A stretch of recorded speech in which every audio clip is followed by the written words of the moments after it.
Somewhere in the hills of Tuscany, behind the vineyards and the walled towns, sit the foundations of cities that have stood for 2,500 years.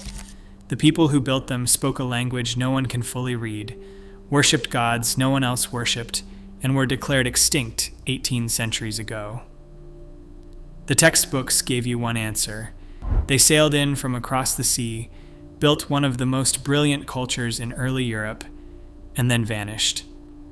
For most of recorded history, that was the story.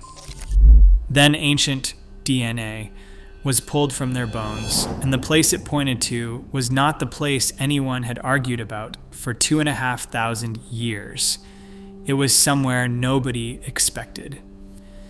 If you want more on how ancient DNA is rewriting the textbooks we grew up with, subscribe now, and it deepened the mystery instead of ending it.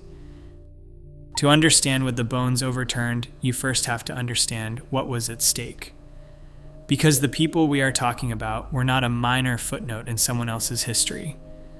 For nearly 700 years, they shaped almost everything the Roman world would later become. Their heartland sat in central Italy, in the region we still call Tuscany, stretching north toward the valley of the Po and south toward the Bay of Naples. At its height, between roughly the 8th and 5th centuries BCE, their civilization spread across an area that today holds a quarter of Italy's population. 12 great cities formed the core: Florence, Bologna, Perugia, Siena, Volterra, Arezzo. Cities still lived in today. Cities that have never been emptied since the day the first stones were laid. By every measure that mattered, this was the most sophisticated culture in the Western Mediterranean before Rome rose. They were master metalworkers and jewelers, working gold at a level modern artisans still struggle to match. A single pendant could carry thousands of gold grains, each one less than 0.5 millimeter across, fused into the surface without melting the design. They developed a pottery tradition all their own, a deep black ware fired and polished until it gleamed like dark bronze, and they ruled the sea. Their ships dominated the western coast of Italy for the better part of 3 centuries, and their piracy was so aggressive that Greek and Phoenician traders refused to sail past Sicily without escort. But their deepest mark was not left on the water. It was left on Rome. Rome did not simply borrow from them. For a stretch of its earliest history, Rome was effectively run by them. The last 3 kings of Rome were theirs. The city spent more than a century as something close to a client state. Its government, its religion, and its army borrowed wholesale from the cities to the north. The toga was their garment. The purple-bordered robe of the Roman magistrate came from their ceremonial dress. The bundle of rods carried before a Roman consul as the symbol of his power was their invention. Even the alphabet on the screen carries their fingerprints. The Latin script is a slightly altered version of theirs, which they had adapted in turn from the Greek. Through Latin, their letters flowed into the languages of half the world, and into the words you have already used today without knowing where they came from. There was something else, something the Greeks and the Romans found genuinely shocking. Their women dined with men. They drank wine with men. They attended the games and the public festivals as equals in a Mediterranean world where women were shut away in the home and kept out of public life entirely. To Greek historians, this looked so strange that they accused the whole civilization of decadence and moral rot. It was not decadence, it was a different idea of how a society could be built.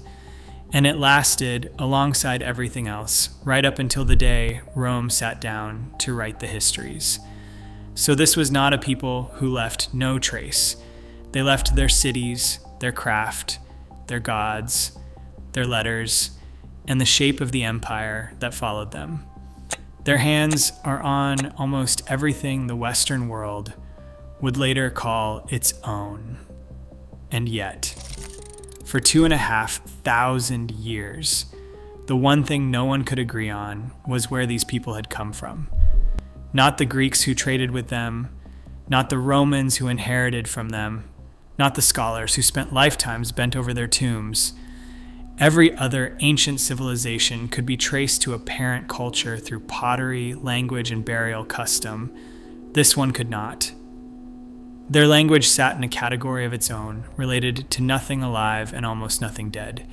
Their origin was an argument, not a fact. A civilization this large, this gifted, this woven into everything that came after it, and the most basic question about it had no settled answer.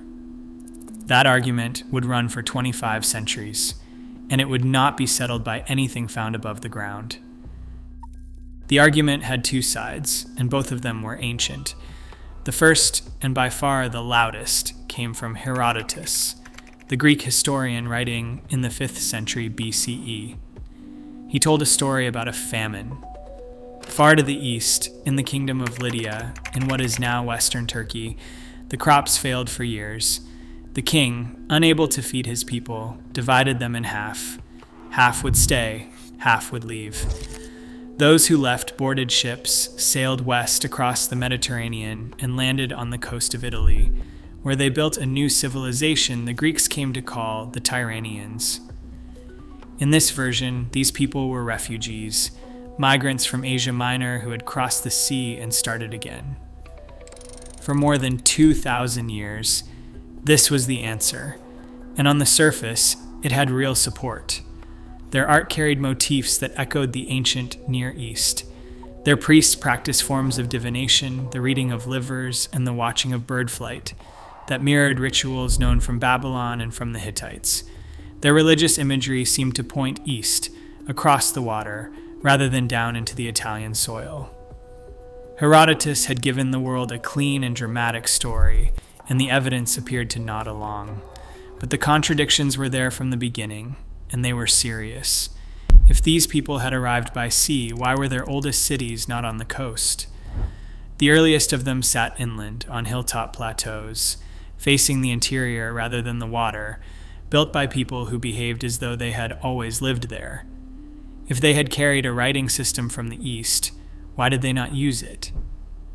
Instead, they borrowed the Greek alphabet once they got to Italy, which is not what a literate migrant people does. And if they had come from Lydia, why did their language have no relatives in Lydia or anywhere else in Asia Minor? No link to the Lydian tongue. No link to anything ever spoken in the region Herodotus had named. The story explained the art. It could not explain the language, the geography, or the silence where a homeland should have been. So a second theory survived from antiquity, quieter and far less popular. It came from Dionysius of Halicarnassus, a Greek writing in Rome in the 1st century BCE. He argued the exact opposite of Herodotus. These people were not migrants at all. They were native, descendants of populations that had lived in those same Italian hills for thousands of years before the civilization ever arose. There had been no famine, no fleet, no crossing. They had simply always been there. For most of the next 2,000 years, this idea was brushed aside. Some treated it as flattery, a convenient story for an age when powerful Roman families liked to claim deep Italian roots. Others simply preferred the drama of the sea voyage to the dullness of people staying put. A founding myth with ships and a starving king will always travel further than a theory that says nothing happened. So Dionysius was filed away as the minor opinion, and Herodotus kept the textbooks. And there the matter sat, not for a decade, not for a century, for 25 centuries. The Greeks could not agree on it. The Romans could not agree on it. And every theory that came down from antiquity carried the fingerprints of the people who told it, their politics, their pride, their preference for a good story over a quiet one. Later scholars only added more options. Some said these people had come south from the Alps. Others said they had come from Sardinia. Each idea had supporters. None of them could be proven, and none of them could be killed. Because all of it rested on the same fragile materials. Pottery shards, tomb carvings, the shape of a burial urn, the opinions of historians who had been dead for 2,000 years. It was pottery against pottery, historian against historian, theory against theory. The argument went round in a circle for 25 centuries, and a circle like that cannot be broken by anything you dig up from the ground. It can only be broken by something carried inside the people themselves. Long before anyone could read the blood, the soil had already begun to take Dionysius's side. Not loudly, not all at once, but steadily, layer by layer, the dirt of central Italy kept turning up something the sea voyage story could not easily explain. It started with a culture archaeologists named the Villanovans, after the place near Bologna where their remains were first recognized. They were an Iron Age people, and they had lived in exactly the hills where the great cities would later rise. Not nearby, not in the general region, in the same places, on the same plateaus, burying their dead in the same ground. They cremated their dead and placed the ashes in a distinctive kind of urn, 2 cones joined mouth to mouth. They built small fortified settlements on high ground. They worked iron and bronze, and they had been doing all of it for generations before the civilization in question is supposed to have stepped off any ship. Then something began to happen to them.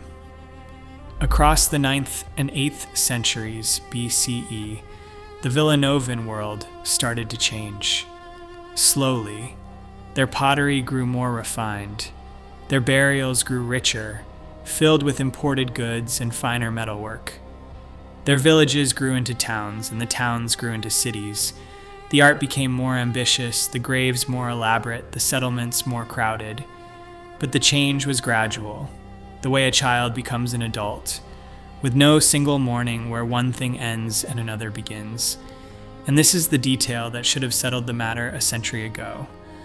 The transformation was so smooth, so continuous, that archaeologists struggled to draw a line between the two cultures at all. Dig into a cemetery in central Italy, and you will find graves that shade from one into the other without a break. The pottery flows, the burial customs flow, the settlements flow. There is no layer of ash, no abandoned town, no sudden arrival of strangers with foreign goods. The only reliable way to tell a late Villanovan grave from an early Etruscan one is to look for writing. If there is an inscription, scholars call it Etruscan. If there is no inscription, they call it Villanovan. The same hills, the same people, the same culture, simply growing up. That is not what a migration looks like. A migration leaves a seam. It leaves a moment where the old objects stop and new ones appear on top of them, where one way of burying the dead is replaced by another, where a foreign hand presses down on a native land. Central Italy has no such seam. It has a continuous thread running straight through the very centuries when the newcomers were supposed to have landed. The other origin stories fared no better against the ground.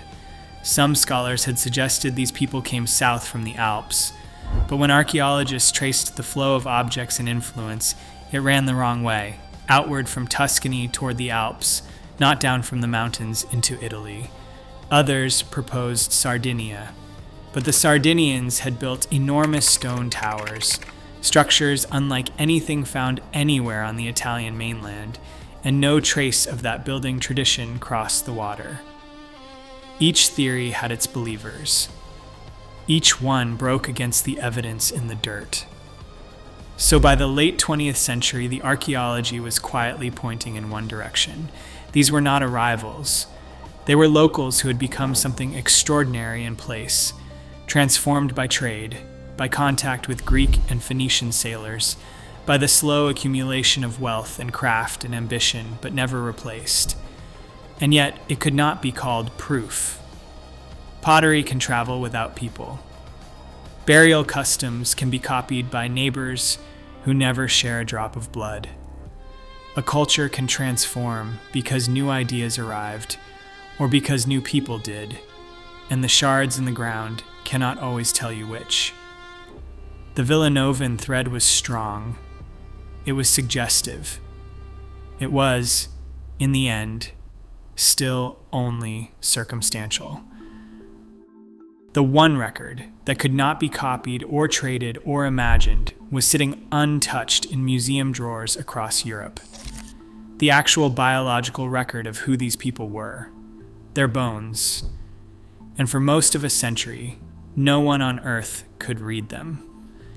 Ancient DNA analysis is exactly what it sounds like, though for most of human history it belonged to no science at all. Scientists take skeletal remains that have lain in the ground for hundreds or thousands of years. They extract the genetic material still trapped inside the bone, usually from the dense petrous bone of the inner ear where it survives best.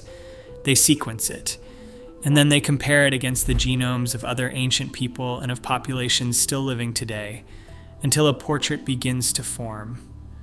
Who these people were, where their ancestors came from, how they are related to the men and women walking the same land now. It is, in every meaningful sense, a time machine made of bone.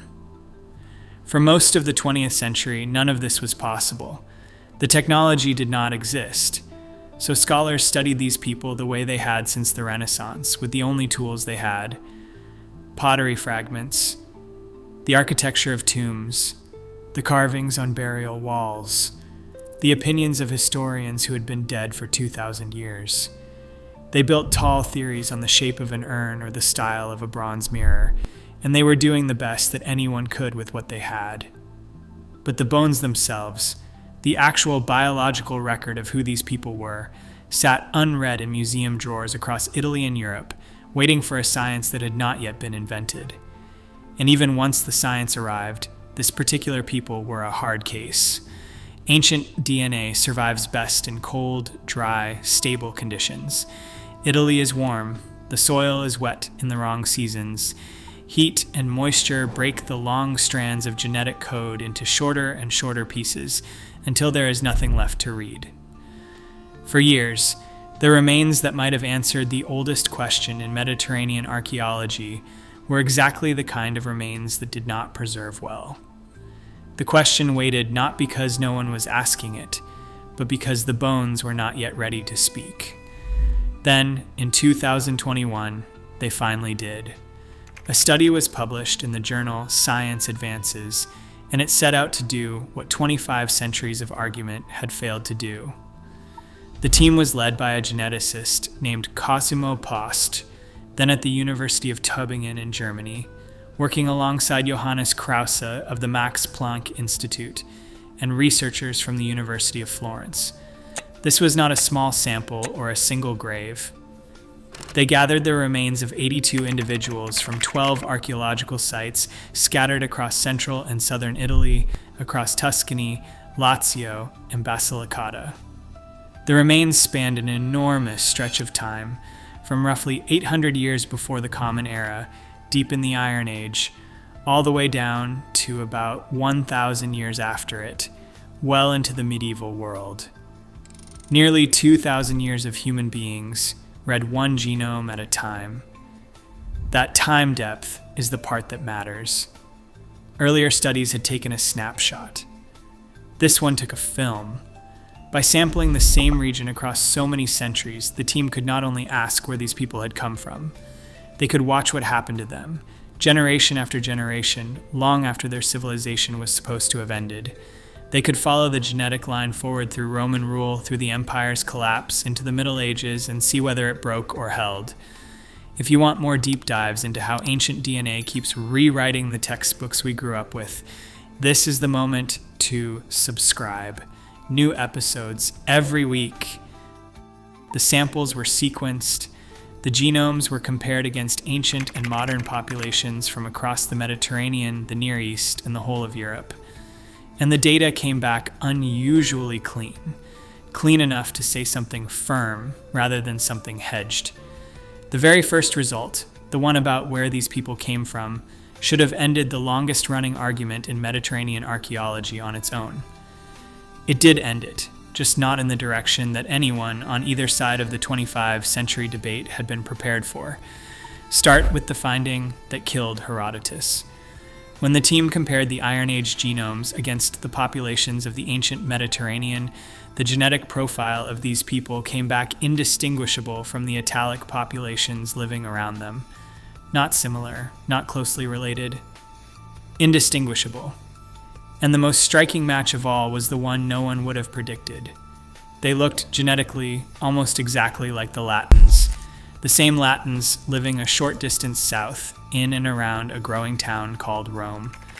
The same Latins who spoke a completely different language, an Indo-European tongue, and who would one day conquer them.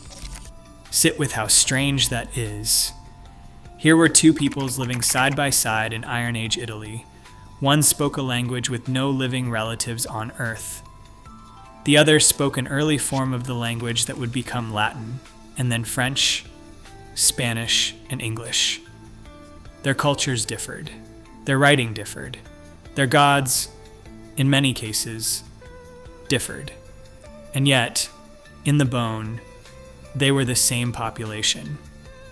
Whatever made these people speak as they did, worship as they did, build as they did, it was not written in their ancestry.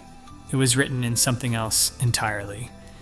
And the Eastern signal, the one the whole theory depended on, was simply not there. There was no Anatolian ancestry, no genetic trace of Lydia, no DNA trail running back across the sea to Western Turkey. The migration Herodotus had recorded in the 5th century BCE, the famine and the fleet and the starving king dividing his people, the story that had filled textbooks for generations, did not exist in the bones. It was not a faint signal lost in the noise. It was not a small contribution swamped by later mixing. It was an absence. The team looked precisely where 2,500 years of scholarship had told them to look, and they found nothing there at all. The deeper finding was more conclusive still.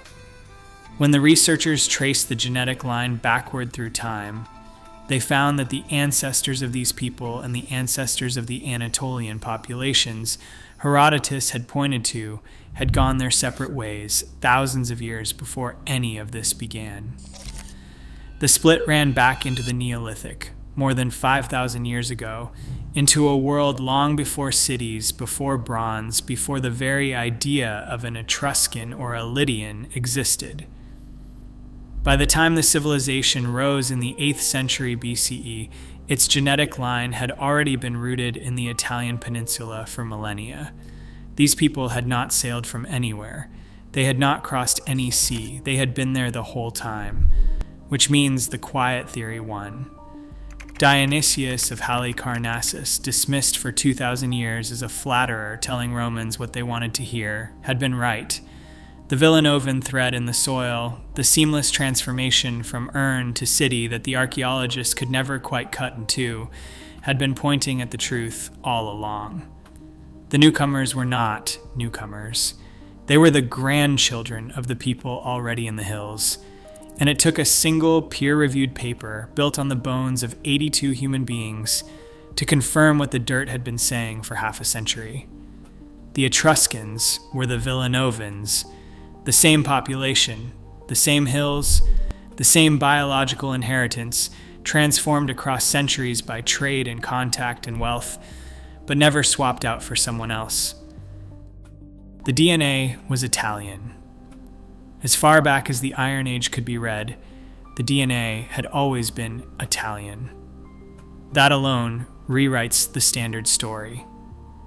The oldest argument in Mediterranean archaeology settled.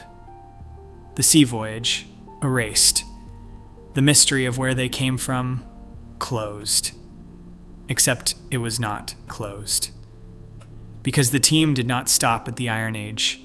They kept tracing the line backward, past the Villanovans, past the Neolithic farmers, down toward the deepest root they could reach.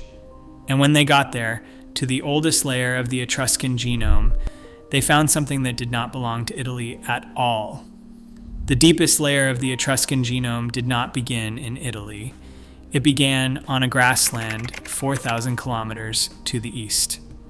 To understand this, You have to step back from Italy entirely and look at the wider story of how Europe was peopled. Beneath almost every European population alive today lies a layer of ancestry that traces to the same place: the Pontic Caspian steppe, the vast open grassland stretching across what is now southern Russia and Ukraine, north of the Black and Caspian Seas. Sometime in the late Neolithic and the Bronze Age, herders from that steppe moved outward in great waves, west into Europe, and their ancestry sank into nearly everyone they reached. By roughly the 17th century BCE, that steppe ancestry had arrived in central Italy, and when the team read the Etruscan genome down to its base, there it was. A large share of these people traced back, in the end, to the grasslands of the East. The paternal line told the same story. Around 3/4 of the Etruscan men the team could test carried a single Y chromosome family, the branch geneticists label R1b. It is one of the most common paternal lines in Western Europe today, and it is precisely the line that spread out of the steppe during those Bronze Age migrations. The fathers of the Etruscans, traced back far enough, were steppe herders. So were the fathers of the Latins. So were the fathers of half the men in Europe. So here, at last, is the somewhere nobody expected. For 2,500 years, the argument had run east to the Near East, to Lydia, to Anatolia, to a famine and a fleet. The bones pointed east as well, but not to Turkey. They pointed past it, to the open steppe of Russia and Ukraine, the same distant grassland that had seeded the ancestry of nearly every people in Europe. The Etruscans had not come from a special place. They had come from the most ordinary place imaginable, the common root of the entire continent. And that is exactly where the mystery turns inside out. Because that steppe is not just a source of ancestry. It is, as far as anyone can tell, the source of the Indo-European languages. The tongue spoken by those herders spread along with their genes, branching as it traveled into Greek and Latin and Celtic and Germanic and Persian and Sanskrit, until today it is spoken by billions of people across half the planet. Everywhere the steppe ancestry went, an Indo-European language went with it. The genes and the words traveled together again and again across thousands of kilometers and thousands of years, everywhere except here. The Etruscans carried the steppe ancestry. They carried the steppe paternal line. By every genetic measure, they had inherited the exact package that delivered Indo-European speech to the rest of the continent. And they spoke a language that was not Indo-European at all. A language with no living relatives, related to nothing in the family the steppe is supposed to have carried. The genes made the journey, the language did not. Or rather, an older language somehow survived the journey, sitting inside a population whose ancestry says it should have been speaking something else entirely. Read that again. The people who looked, in their blood, exactly like their Indo-European neighbors, held onto a tongue from a different and far older world, and held it for centuries. And here the script has to be honest about its limits, because the science is. No one has solved this. The leading idea is that an older Etruscan-speaking population slowly absorbed incoming Italic speakers over the long centuries of the second millennium BCE, taking in their genes while keeping its own words. But that is a proposal, not a proof. The truth is that the DNA answered the question everyone had been asking and, in the same motion, opened one that no one had thought to ask. The place they came from turned out to be the last place the old debate would ever have looked, and it left behind a mystery that genetics, for all its power, cannot yet touch. There is an urge, when a story like this surfaces, to treat it as an ending. The mystery solved, the science spoken, the textbooks corrected, but that is not what the bones did. For 2,500 years, we asked where the Etruscans came from, and we kept pointing across the sea. The answer dissolved the question. They came from the same eastern grassland that seeded all of Europe. carried by people who refused to surrender an older tongue, and afterward, they never left at all. Their descendants still tend the same hills. No people was ever pure. No civilization was ever sealed. What we called a vanished race was only a thread, quietly renamed. The real mystery was never where they came from or where they went. It is how one language outlived the very ancestry that should have replaced it. For more like this, subscribe.